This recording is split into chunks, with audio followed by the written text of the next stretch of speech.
neighborhood advocate for years. I understand the preservation, protection of the neighborhoods, but I've also been in the business world. I'm a small business owner, and I've worked at other jobs also. So I have a good balance there. I've been involved with the downtown redevelopment. When I first came here in 1980, there was nothing downtown, and look what it is today, and that's absolutely fabulous. So I think as a commissioner, I can help keep a very good balance of that and understand the need to protect the neighborhoods, but the need to move forward with the redevelopment. And I think there's some incredible opportunities, particularly like in the Rosemary District and North Trail.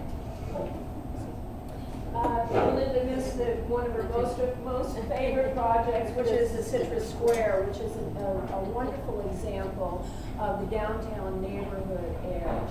Downtown neighborhood edge is a land use category that is a transitional category from single-family residential to close to neighborhood mixed use that is compatible. And so the neighborhoods came together and worked on that land use category in order to encourage developments that are similar to Citrus Square in areas, for example, along School Avenue, where the Ringling Shopping Center. I thought Ian Black had a wonderful letter to the editor today about the opportunities presented by the Ringling Shopping Center for mixed use. A couple weeks ago, David Merrill had a very similar letter. And that's where we have to start thinking creatively what would work best in an area. I know the neighborhoods around that area, that's where the city is going to develop the Rosemary District and out toward School Avenue. Look, I don't think anybody wants to pave paradise and put up a parking lot. Do you remember that line? That was from a singer your parents knew, Joni Mitchell. Anyway, it's a good way to think. One of the things I advocate is let's use density as a tool. Let's take density and apply it to the places where we could actually use the density, where we kill a few birds with one stone.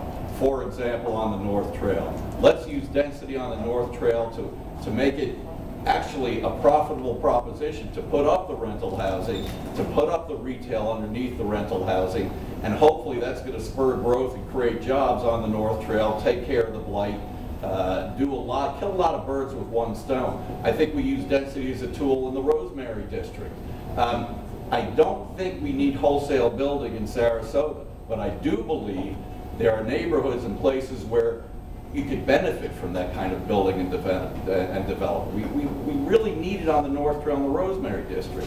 So I think you have to be wise, you have to be judicious, you have to respect what we have right now. You've got to protect our neighborhoods, but let's use the building and the development where we can most effectively make use of it. One of the things that I did as a fairly new commissioner, I think it was probably 2.5 years ago, I forget when I brought up the idea, which initially was balked at, to hire an economic development coordinator for downtown Sarasota.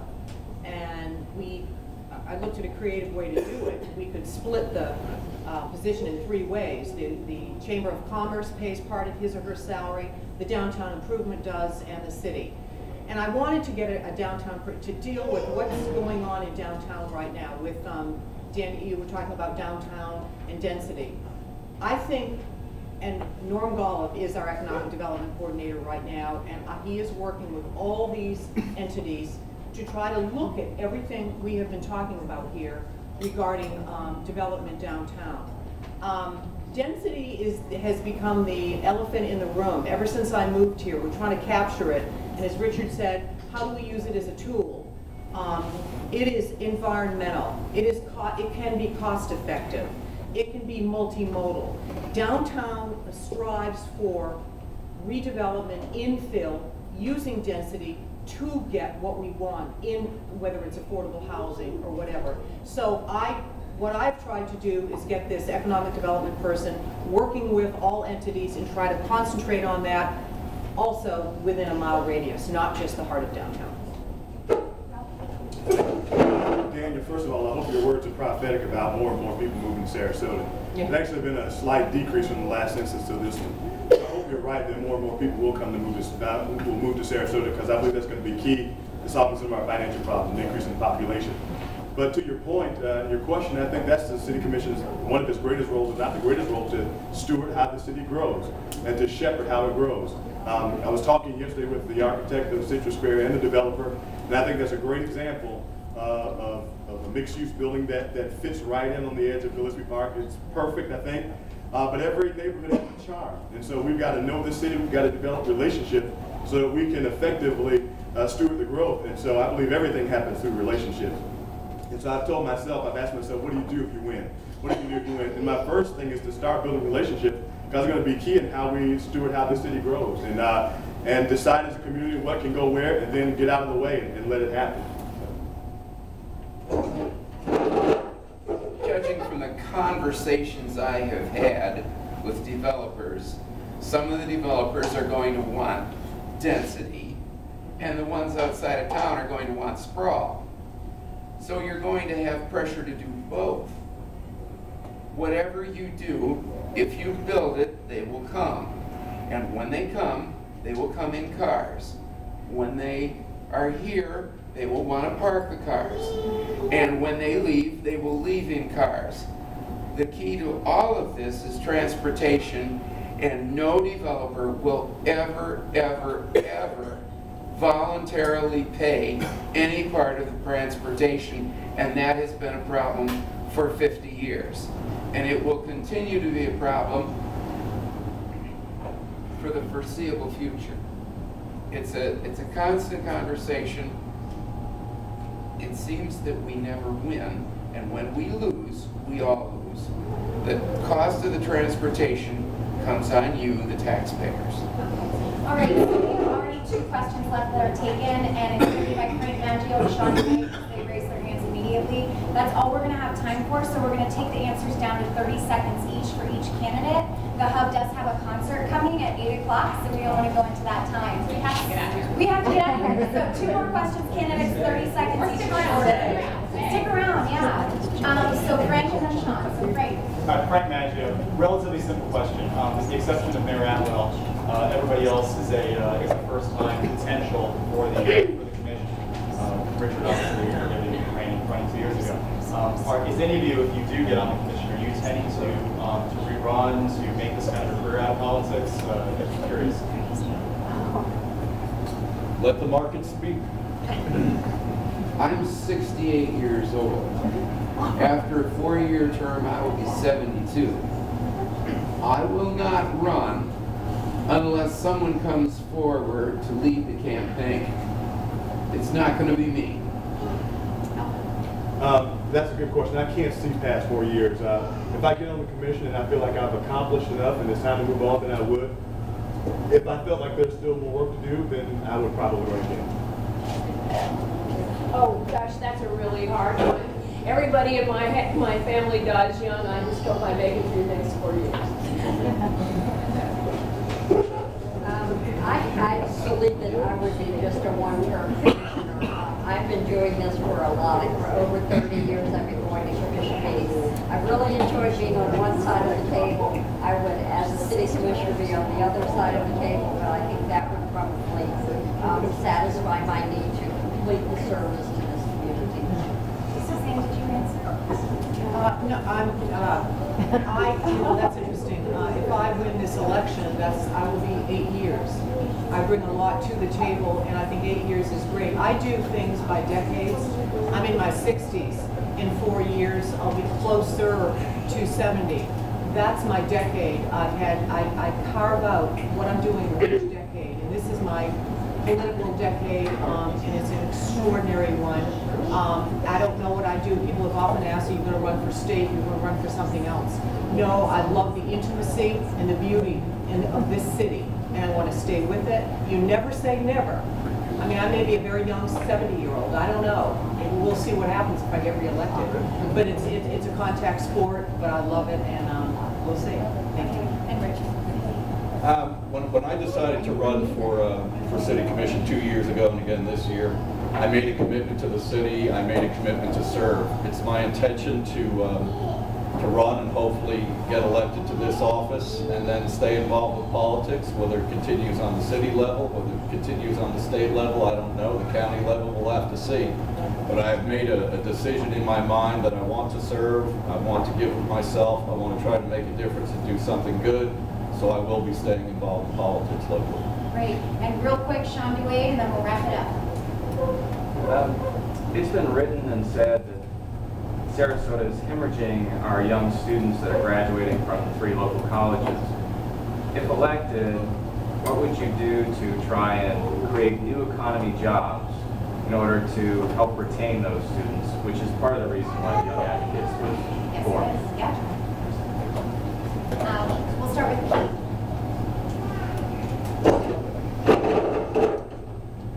There are core functions of government, but we don't know what they are. They haven't been defined. We've all got an idea: fire protection, police protection,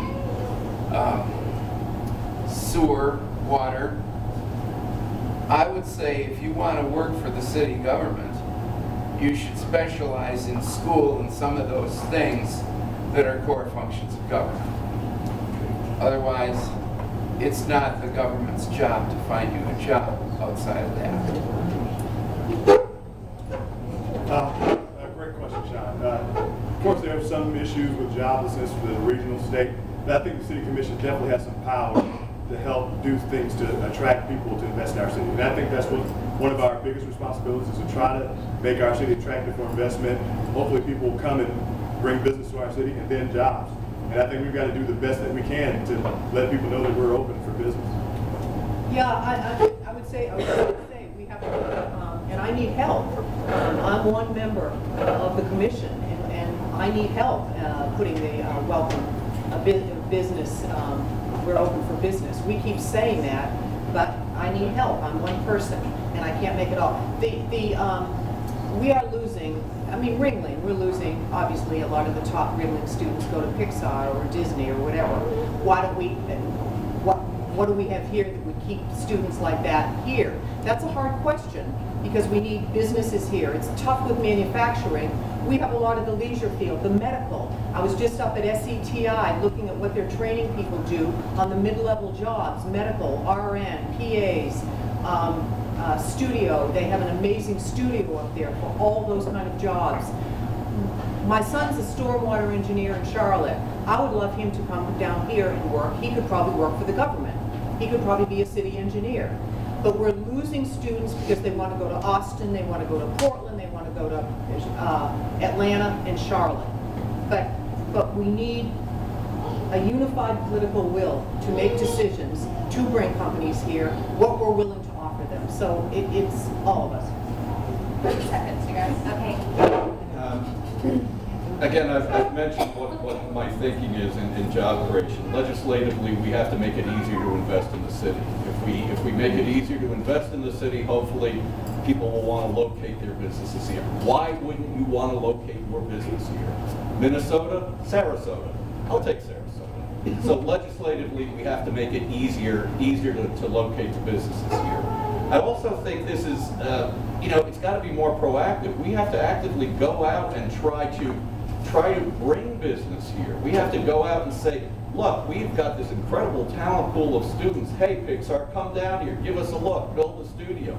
I had somebody suggest to me, wouldn't the North Trail be a great place for a design center? Interior design, furniture, fashion, cutting edge things, all that stuff that's going on. It's non-invasive, it'll work. It's not manufacturing. We have to be far more proactive in attracting business here. We have to make it easier for people to do business here. We have to create some sort of incentivization that gives us a little more of an edge and allowing us to compete with other communities to bring business here. Oh, I thought that meant I had 30 seconds. Sorry. The business that creates jobs is local business. Local small business creates the most amount of jobs. And what we need to look at in our economy is that if we have a mono economy that's based on boom and bust, which is what a real estate economy is, then we're always going to have these terrible up and down trends. What we need to do is diversify our economy, and there are some directions that we need to go into. One is green. Green is the big thing in Florida now. And the other is a concept called economic gardening, which is growing from the best entrepreneurs globally. Economic development equals jobs. We have a North Sarasota Economic Development Director, and now we have a new Downtown Economic Development Director. So as a city commission, we need to hold their feet to the fire. They're the professionals, and we need to utilize them to move forward. Well, thank you guys so much. Thank you.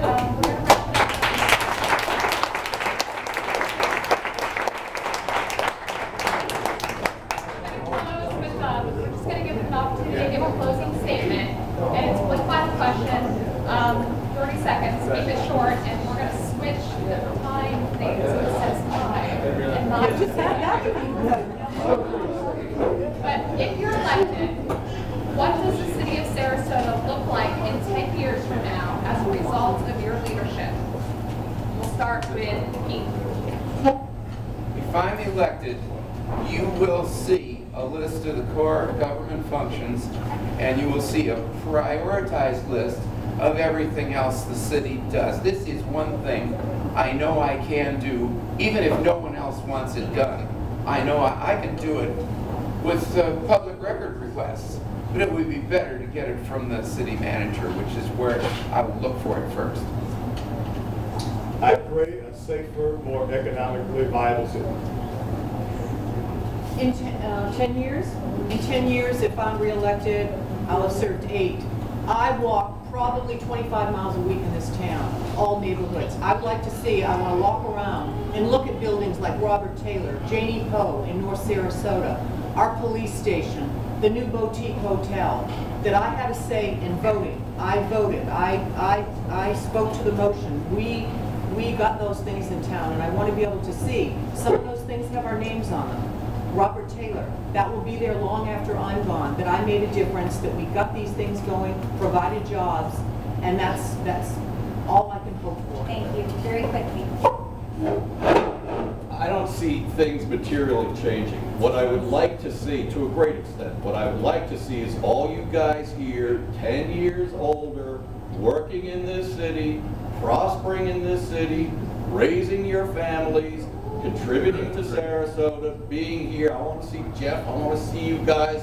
I still want to be able to go out and drink with you on Friday nights. I want you to stay here, and I want you to succeed. That's what I want to see.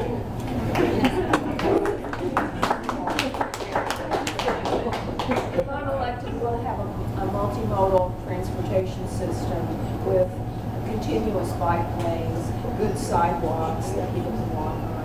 We will have an upgraded sewage system that doesn't spill millions of gallons of sewage into our waterways.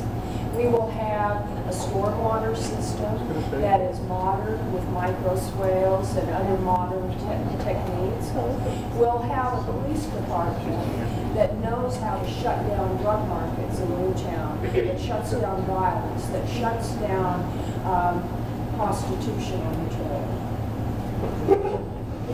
Yes, we all want you to have really good jobs in 10 years to keep the economy going. We want to have safe and clean neighborhoods so you all have a great place to live. We want to have an active, wonderful North Trail and all those motels gone.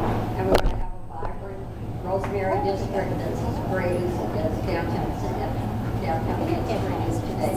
Just a great place to live. All right, guys, if you're interested in joining the Young Advocates for Sarasota, take a flyer right over there or come see one of us. We have several members here as well. And don't forget to get out.